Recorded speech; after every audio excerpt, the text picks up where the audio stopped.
다시 한번 옆에 분 축복합니다. 주님의 이름으로 사랑하고 축복합니다. 주님의 이름으로 사랑하고 축복합니다.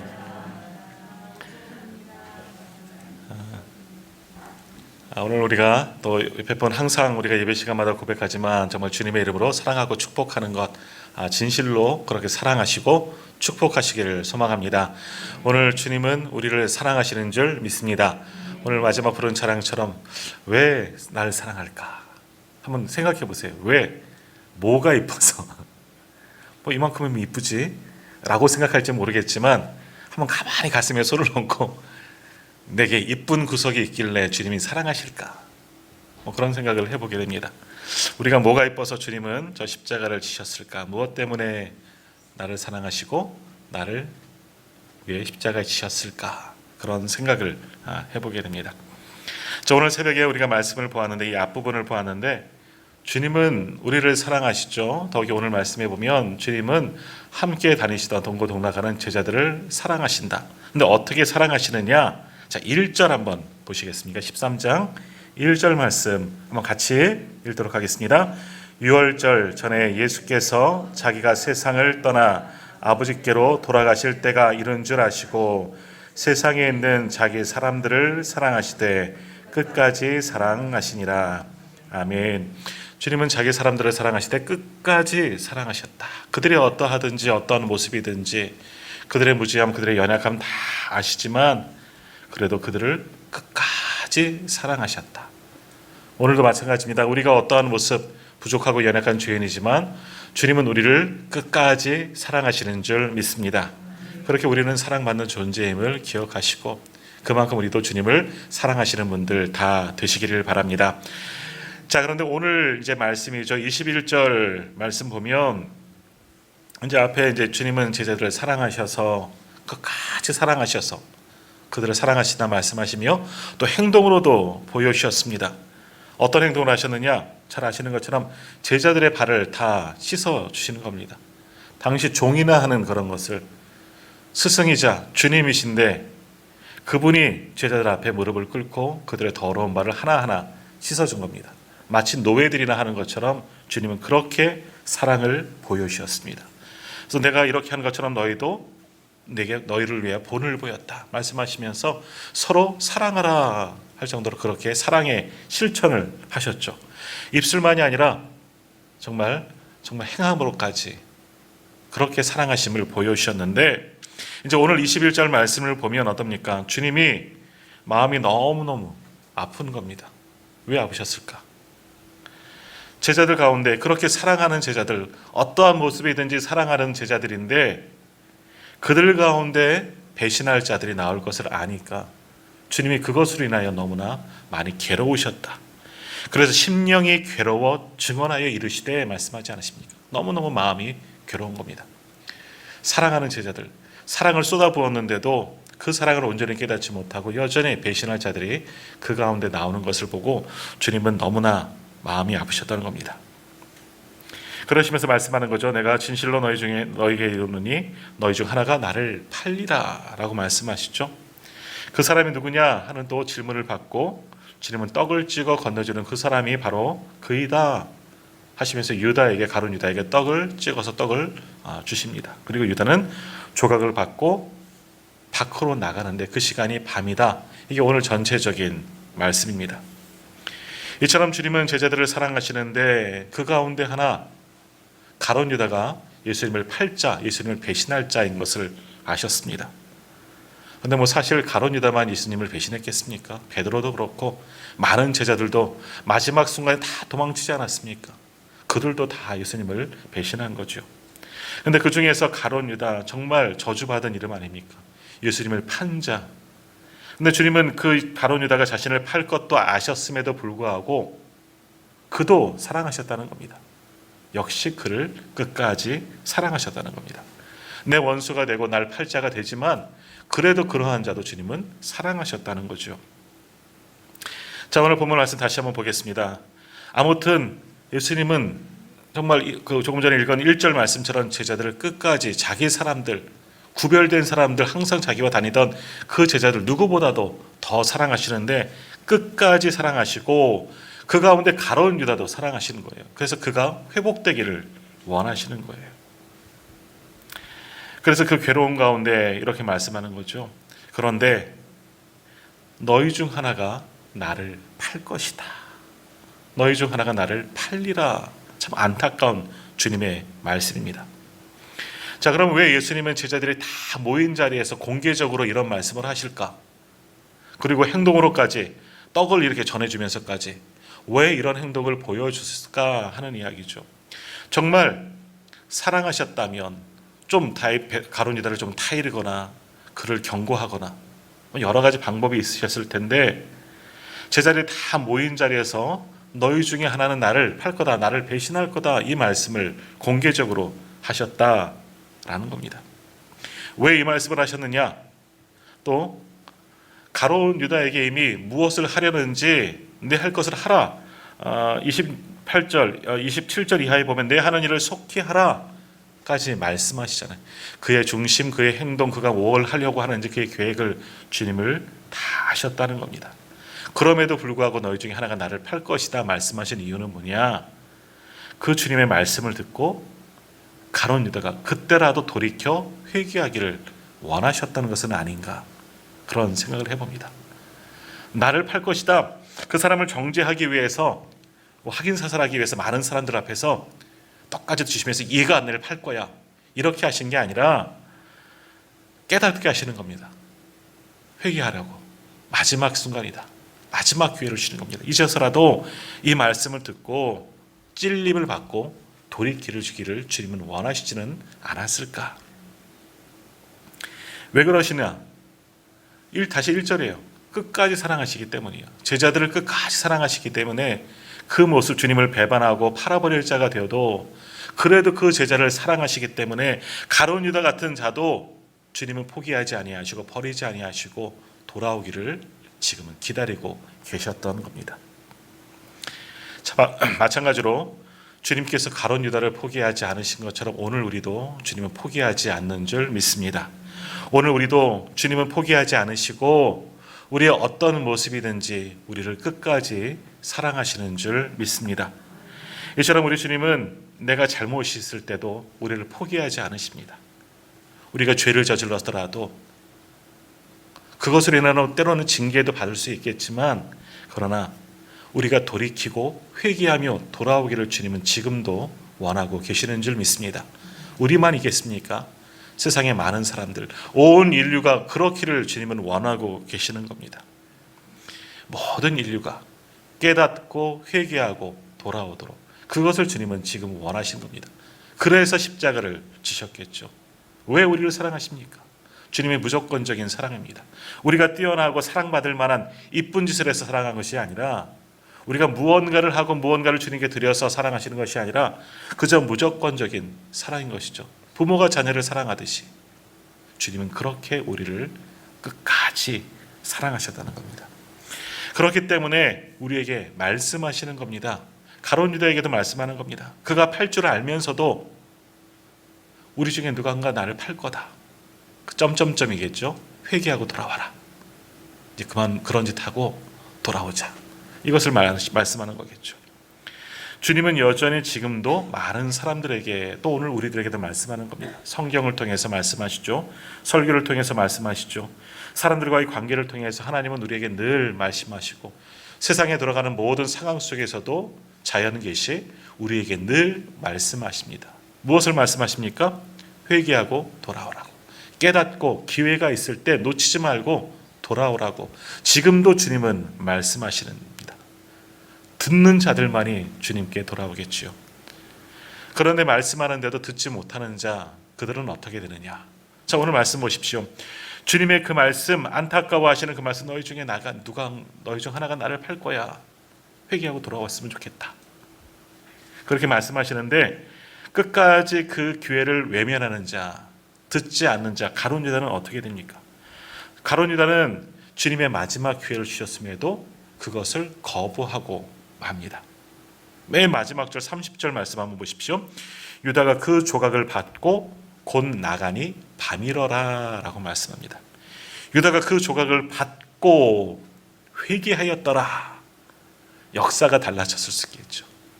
그러면 더 좋을 것 같아요. 근데 그 조각을 받고 곧 나가니 이제 자신의 계획을 실행하려 나가는 거죠. 곧 밤이 되었다라고 말씀합니다. 자, 지난번에도 한번 말씀드렸는데 요한복음에서 우리가 묵상하면서 시간이나 때를 가리키는 부사가 이렇게 나오고 있습니다. 이 단어들, 그러니까 밤, 곧 나갈 때 그때가 그 시간이 밤이었더라. 이 밤은 무엇을 의미하느냐? 이런 시간들은 무엇을 의미하느냐? 그 사람의 영적인 상태를 지금 이야기하는 겁니다. 지금 유다의 상태는 어두움 가운데 있다는 겁니다. 밤이라는 겁니다. 그의 영적인 상태가. 지난번에 요한복음 3장에서 니고데모를 한번 보았습니다. 니고데모가 예수님께 찾아와서 예수님과 질문을 하죠. 영생에 대한 아주 귀한 질문을 하는데 그가 찾아온 시간이 언제냐? 밤이었다는 겁니다. 율법학자이고 사람들에게 가르치는 자였는데 그도 예수님께 밤에 찾아와서 그런 질문을 한 겁니다. 밤에 찾아왔다는 건 여기서도 두 가지 의미가 있는데 은밀하게 찾아온 것이죠. 내가 율법학자인데 이제 나타난 예수라는 사람에게 찾아가는 것 아무에게도 알리지 않으려고 은밀하게 찾아간 것을 이야기할 것도 있지만 그거보다도 더 중요한 의미는 뭐냐? 밤에 찾아갔다는 것은 지금 예수님을 찾아간 니고데모의 영적인 상태가 밤과 같은 상태이다. 어둡고 혼란하고 무지하고 캄캄한 상태이다. 많이 아는 것 같죠. 율법학자이기 때문에 성경에 능통하고 다 아는 것 같지만 아니라는 겁니다. 한 치 앞도 알 수 없는 밤처럼 니고데모의 영적인 상태도 깜깜한 한밤중과 같이 어두움 같은 거라는 거예요. 그것을 이야기하는 것이 그가 밤에 예수님을 찾아갔다라는 겁니다. 자, 지금도 오늘 본문에도 이제 유다도 예수님의 말씀을 듣고 떡을 받고 나갔습니다. 예수님의 그 마지막 기회를 저버리고 떠난 것이죠. 자기 일을, 자기 계획을 하려고. 근데 그 시간이 밤이었다 말씀하는 건 뭡니까? 가룟 유다의 영적인 상태가 지금 어둠에 갇혀 있다라는 겁니다. 어둠은 악한 것을 이야기하는 겁니다. 그의 영적인 상태가 어두움, 밤이라는 것은요, 악한 영이 찾아오기 쉬운 때가 되었다라고 그것을 말씀하는 겁니다. 그러니까 어떻게 됐습니까? 27절 보십시오. 27절 보면 사탄이 그 속에 들어간지라 라고 말씀하지 않습니까? 영적인 상태가 어둡고 밤이고 캄캄하고 무지하고 혼란하니까 그 악한 영들이 그 밤과 같은 곳에 활동해서 가룟 유다 안으로 들어갔다. 사탄이 그 속에 들어갔다라고 말씀한 겁니다. 그래서 주님께서 요한복음 12장 35절과 36절에서 이렇게 말씀하는 겁니다. 한번 찾아보세요. 바로 앞에 있으니까요. 요한복음 12장 35절, 36절 한번 같이 읽도록 하겠습니다. 요한복음 12장 35절, 36절 같이 읽겠습니다. 예수께서 이르시되 아직 잠시 동안 빛이 너희 중에 있으니 빛이 있을 동안에 다녀 어두움에 붙잡히지 않게 하라. 어두움에 다니는 자는 그 가는 곳을 알지 못하느니라. 너희에게 아직 빛이 있을 동안에 빛을 믿으라. 그리하면 빛의 아들이 되리라. 아멘. 우리가 영적인 어두움 가운데 갇혀 있으면 우리에게도 악한 영이 찾아오는 겁니다. 우리에게도 사탄이 찾아와서 우리를 미혹하고 완전히 흔들어 놓는 겁니다. 그러나 우리가 주님의 밝은 빛 안에 거하면 빛의 자녀가 될 수가 있는 겁니다. 그러므로 그 빛이 우리 안에 들어오면, 우리가 빛을 영접하고 빛 가운데 거하면 영적인 어두움은 다 물러가는 거죠. 악한 영들도 몰아낼 수가 있는 겁니다.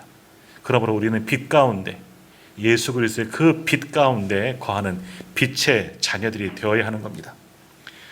그러므로 지금 내 영적 상태가 어두운 밤 같다 생각되어지면 속히 밝은 빛으로 돌아와야 하는 겁니다. 그런데 오늘 본문을 보십시오. 끝끝내 그 어두움에서 돌아오지 못하고 있는 이 가룟 유다, 결국 그는 사단에게 붙잡힌 자가 된 겁니다. 사단에게 매이고 사단에게 조종당하는, 사단이 주장하는 그런 자가 되어버리고 말았다는 것이죠. 그러므로 우리는 어두움을 물리치고 다시 밝은 빛 안에 돌아오시기를 바랍니다. 정말 주님의 그 밝은 빛으로 돌아올 때 우리가 빛의 자녀가 되고 주님의 구원의 은혜가 도우시는 그 은혜가 오늘 우리 가운데 임하게 될 줄 믿습니다. 그러므로 우리가 주님의 밝은 빛 가운데 거하려면 어떻게 해야 되느냐? 말씀을 들어야 되는 겁니다. 하나님의 말씀에 귀를 기울여야 되는 겁니다.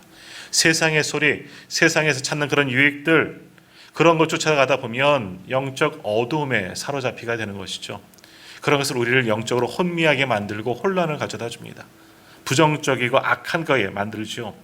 이런 모든 것을 물리치고 오직 주의 말씀에 집중해야 되는 것이죠. 성경을 통해서, 예배 가운데 말씀을 통해서, 또 우리 마음속에서 말씀하시는 성령의 그 음성을 듣고 항상 말씀을 들으려고 노력해야 되는 겁니다. 그러면 우리가 빛 가운데 거할 수가 있는 겁니다. 그 말씀이 우리의 영적인 어두움, 영적인 이 무지함을 다 몰아내고 주님이 주시는 진리를 깨닫게 하여 주실 줄 믿습니다. 그러므로 주님의 소리에 귀를 기울이십시오. 오늘 나에게도 말씀하는 그 음성, 내 가슴에서 말씀하시는 주님의 그 말씀을 듣는, 그래서 정말 빛 가운데 거하는 우리 모두가 다 되시기를 바랍니다. 자, 예수님께서 이제 너무나 안타까워하시면서 제자들에게 말씀하십니다. 너희 중에 하나가 나를 팔리라. 자, 이 말씀을 듣고 이제 제자들이 궁금해진 겁니다. 그래서 이때 베드로가 예수님 가까이 누워있는 예수님의 사랑받는 자, 뭐 이렇게 나오는데요. 요한입니다. 예수님의 제자 요한이죠. 요한은 항상 이렇게 예수님의 품에 이렇게 잘 기대어 있는 것 같아요. 사랑의 제자, 뭐 이렇게 많이 이야기하잖아요. 사랑의 사도. 그러니까 그럴 때 요한에게 눈짓해서 누군지 물어봐. 이게 막 사인을 주는 거예요. 궁금하잖아요. 누가 예수님을 판다 그랬는데, 팔아서 못하나, 판다는 의미도 아직은 잘 모르겠죠. 아무튼 팔까? 사람들이 궁금한 겁니다. 그래서 베드로는 그 요한에게 눈짓을 해갖고 예수님께 물어봐라. 그 사람이 누구인지. 자, 24절 25절 한번 보십시오. 24절 25절입니다. 시몬 베드로가 머리짓을 하여 말하되 말씀하신 자가 누구인지 말하라 하니 그가 예수의 가슴에 그대로 의지하여 말하되 주여 누구이니까 하고 묻습니다. 주님, 우리 중에 누가 주님을 팔아요? 하고 물어본 거죠. 그러자 그 질문에 주님께서 뭐라고 답변하십니까? 26절 보십시오. 예수께서 대답하시되 내가 떡 한 조각을 적셔다 주는 자가 그니라. 내가 지금 떡 하나를 적셔서 꿀이나 뭐 이런 우리로 말하면 조청 찍어서 전해주는 그 사람이 그 사람이다. 사인을 주시겠다는 거죠. 그렇게 말씀하시면서 어떡합니까? 자기 왼편에 있는 가룟 유다에게 떡을 적셔서 가룟 유다에게 줬다라는 겁니다. 자, 우리는 이 말씀을 보면서 내가 떡을 적시는 그 사람이 그다 말씀하셨기 때문에 가룟 유다를 완전히 지목하는구나, 공개적으로 드러내시는구나, 그렇게 생각할 수가 있습니다. 그런데 주님의 행동은 그것이 아니다라는 겁니다.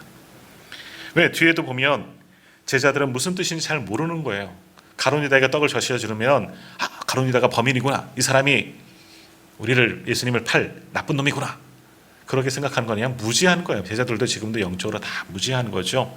자, 그러면 예수님은 왜 제자들의 질문을 듣고 그렇게 말씀하시면서 떡을 가룟 유다에게 줬느냐라는 겁니다. 이것도 사랑이랑 연결되는 거예요. 자, 유대인들의 식습관이 어떠냐? 이제 집주인이 음식을 차렸습니다. 잔치를 베풀거나 음식을 차렸습니다. 차라리 음식을 준비한 사람이 있겠죠. 그 음식을 준비한 사람이 떡을 떼어서 꿀이라든지 포도주에 이렇게 적셔서 그 자리에서 가장 귀하게 여기는 사람들, 소위 말하는 VIP에게 떡을 이렇게 주는 겁니다. 그러니까 우리 집에서 당신이 이 떡을 받는 당신이 가장 존귀한 사람입니다 하고 주인이 떡을 찍어서 이렇게 주는 그런 습관이, 식습관이 있었던 거예요. 그러니까 떡을 찍어 준다는 것은 이 식사를 주관한 주인의 사랑의 표시입니다. 존경의 표시이죠. 우정의 표시입니다. 당신이 이 자리에서 가장 존경받아야 할 사람입니다. 가장 높임을 받아야 할 사람입니다. 그런 모습이에요. 그러니까 주님이 어떻게 하셨어요? 말씀은 그렇게 하셨지만 떡을 떼서 가룟 유다에게 주셨다. 이가 범인이야, 얘가 나쁜 놈이야, 얘가 배신자야, 이게 아니에요. 사랑하신 거예요. 가룟 유다가 배신할 것 다 하셨음에도 그래도 사랑하시는 거예요. 아까 보았던 1절 말씀처럼, 13장 1절 말씀처럼 끝까지 사랑하시는 겁니다. 그것을 아셨음에도 끝까지 사랑하시는 겁니다. 마지막으로 떡을 찍어서 여전히 변하지 않고 돌아오지 않고 회개하지 않음에도 불구하고 그 떡 찍어서 얘야 나는 너를 그래도 사랑한다. 그렇게 가룟 유다에게 주셨다는 겁니다. 이것 먹고 마지막으로 회개하기를 주님은 원하셨는지도 모릅니다. 아마 그러한 마음으로 이 떡을 주셨을 겁니다. 그 사람을 고발하려고, 그 사람이 배신자라고 낙인 찍으려고 그렇게 주신 것이 아니라 그렇게 배신할 가룟 유다, 그에게도 마지막 사랑, 그는 돌이키지 않았음에도 불구하고 마지막 사랑을 그에게 예수님은 주셨다는 겁니다. 참 안타까운 사랑이고 정말 가룟 유다가 정말 몹쓸 사람인 것 같습니다. 자, 그러면 오늘 가룟 유다가 이런 예수님의 사랑, 이렇게 끝까지 포기하지 않는 사랑을 받았음에도 불구하고 그는 조각을 받고 나갔습니다. 어둠으로 나갔습니다. 자기가 계획한 대로 모든 일을 진행하려고 나간 겁니다. 주님을 저버린 겁니다. 회개하지 않은 거죠. 그러면 왜 거절했습니까? 그를 회개하지 못하게 만드는 것은 무엇이겠습니까? 다시 27절 보십시오. 조각을 받은 후 곧 사탄이 그 속에 들어간지라. 이에 예수께서 유다에게 이르시되 내가 하는 일을 속히 하라 하시니, 사단에게 사로잡혔기 때문에 마지막 회개의 기회도 발로 차버린 겁니다. 사단에 내가 지배받자 받게 되니까 예수님의 그 말씀과 그 사랑의 모든 것을 다 보았음에도 불구하고 그것을 다 외면하고 사단에게 잠식되어서 이제 자기의 길을 간 거죠. 돌이킬 수 없는 강을 건넌 겁니다. 자, 이 상황을 한번 다시 한번 묵상 보십시오. 이 요한복음 13장 주님의 놀라운 사랑, 제자들 너무너무 사랑하시는 사랑을 지금까지 쭉 보여주신 거예요. 1절 시작하면서 예수님은 제자들을 사랑하시되 끝까지 사랑하신다. 제자들을 두고 이제 나중에 이제 죽고 부활하실 승천하실 것 생각하니까, 제자들을 떠나서 하나님 나라로 살아가실 것 생각하니까 너무너무 안타까우신 거예요. 이 사랑하는 사람들을 놔두고 가는 것, 또 이제는 예수님께서 떠나가시면 이 남겨진 제자들이 교회의 지도자가 되어서 복음을 위해서 살아가야 되는데 그들이 받을 고통, 그들의 모든 여러 가지 상황들, 힘든 일들 이제 오게 될 거인데 그것이 너무 안타깝고 정말 안타까우셔서 제자들을 너무너무 사랑하시기 때문에 그들을 마지막까지 품어주고 싶으셨어요. 그래서 그들의 발도 씻어주시는 사랑을 보이셨죠. 그러나 그 가운데도 떠날 사람, 배신할 자가 있어서 너희 중에 누군가 날 팔 거야, 돌아왔으면 좋겠다, 계속해서 안타까워하시는 이 주님의 모습을 오늘 말씀에서 보게 됩니다. 그렇게 주님은 제자들을 사랑하시고 그것을 다 몸소 다 보여주셨음에도 제자들이 있는 모든 제자를 다 경험합니다. 그럼에도 불구하고 가룟 유다, 그는 예수님을 떠납니다. 왜요?